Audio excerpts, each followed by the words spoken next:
Hello everyone, I'm Neil Connoisseur, and welcome to my review on the 14th episode of the 8th season of My Little Pony Friendship is Magic, also known as A Matter of Principles. And, oh my, this episode was pretty bad. I gotta be quite honest. It was a joyride kind of an episode, a lot of ups and downs, mostly downs. I loved the animation, loved the continuity that this episode had, but it did not have that continuity justified by the reasoning, rationale, and even moral of this episode and how everything just played out.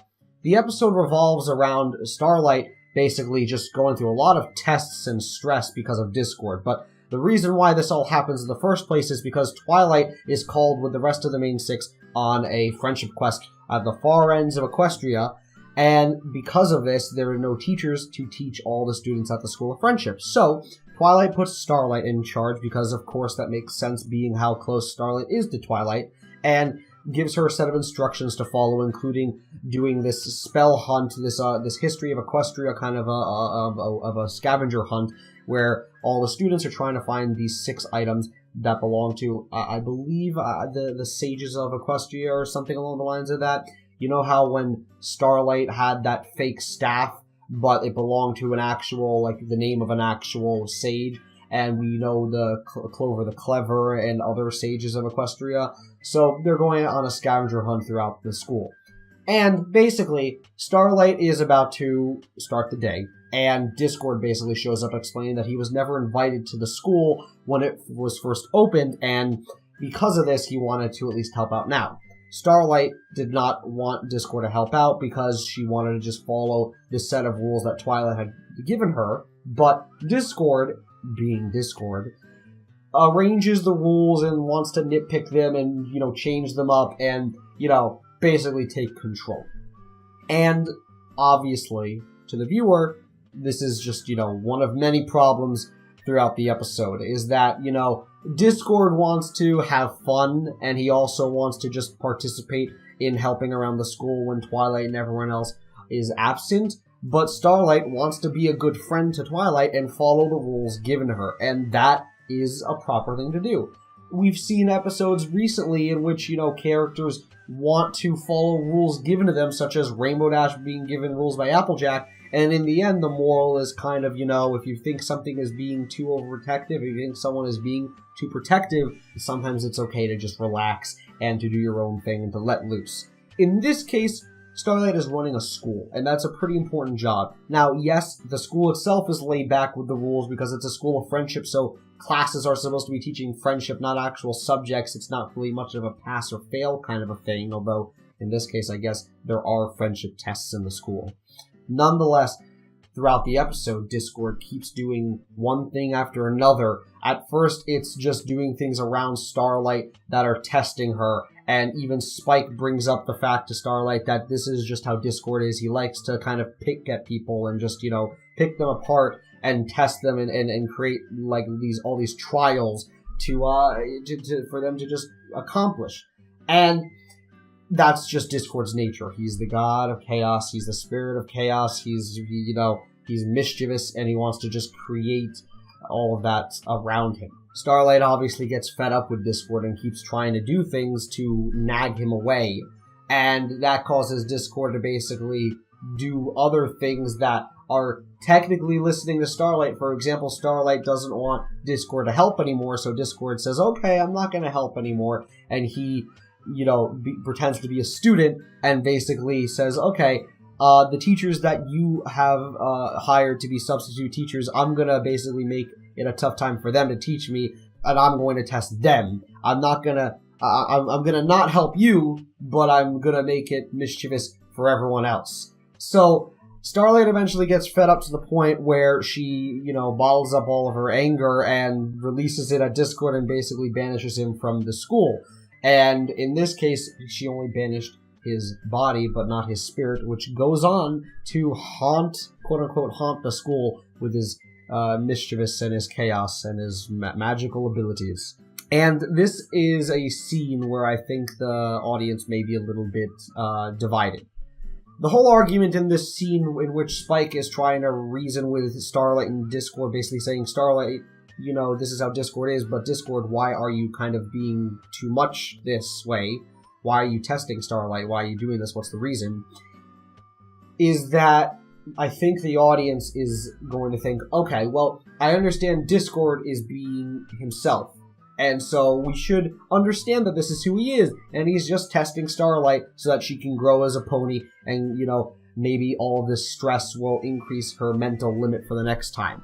But I think the majority of the audience is thinking Discord is being way too overboard. He's testing Starlight on scenarios in the school that wouldn't happen, and he's just being too cocky and too selfish and too manipulative, and he's just being ignorant and arrogant.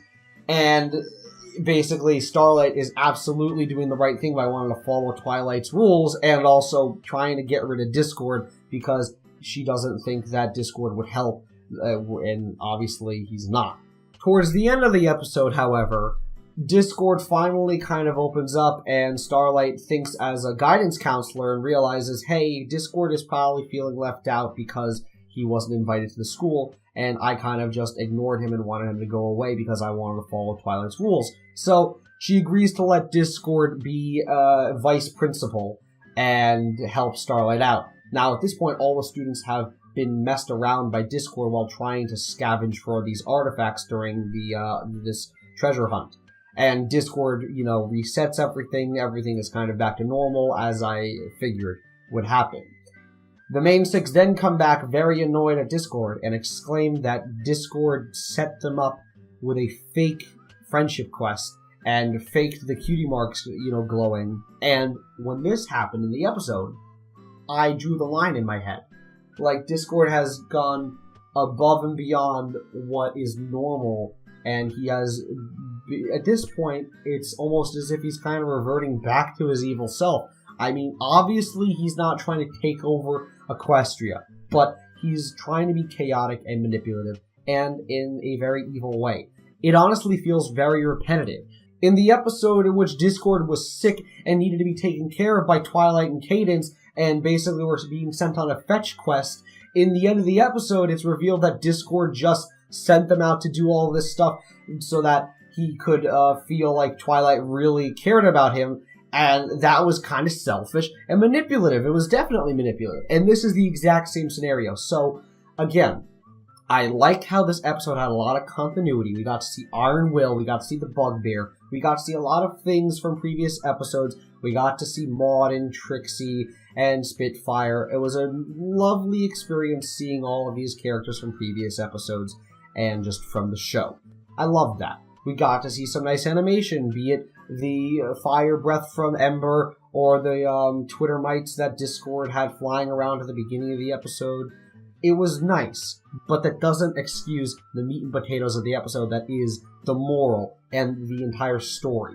The moral is obviously trying to push for include people that want to be included kind of an attitude. However, I have to add on to that and say, include people into your team if you think that these people will benefit your team and have very little to no risks of harming your team and your goal. In this case, Starlight immediately was worried that Discord was going to mess things up because he went from basically saying, I wasn't invited to the school, to then saying, how about I just change these rules a little bit and do my own thing. Well, as soon as that happened, that was totally understandable for Starlight to say, hey, Discord, I don't think you should be helping out. I don't want you to help out. That was totally appropriate, and I think that was a fine decision. I understand that if Starlight had just let Discord help, then, maybe things would have been better. Maybe Discord wouldn't have, taken his jealousy of not being able to help out and, his anger of not being included to such a high level of messing around as much as he did. But if Starlight had let Discord just do his own thing, it still would have been almost as much. At least that's what I believe. I mean, what were we expecting Discord to do if Starlight let him help out? He's obviously going to be entertaining and fun, but when he was doing these things like hiring substitute teachers, he hired teachers like Iron Will and a tree, which are obviously not good substitute teachers. So it kind of was a lose-lose scenario. The only way that this situation was resolved is, frankly, because the main six came back and, now the teachers are here. it was clumsy. It was a clumsy episode. It was a joyride in the sense that a lot of exciting things happened, but for all the wrong reasons. And whatever did happen was all of Discord's doing. I just felt bad for Starlight in this one. And honestly, that's about it. I'm going in circles, but please share your thoughts below. I hope that some people out there like this episode. I hope you can tell me why. I hope you can tell me what you thought about it. Definitely, I don't think it's the best episode of this season. Probably one of the worst ones, but it's fine. It's fine, you know. I'm a positive person. I at least appreciate some of the good things like the animation and continuity. But other than that, that's really it. So as always, I'm the Old Connoisseur, and I thank you for your time. And if you want to stay tuned for my reviews and my reacts, just subscribe and do whatever you'd like. So I'll see you.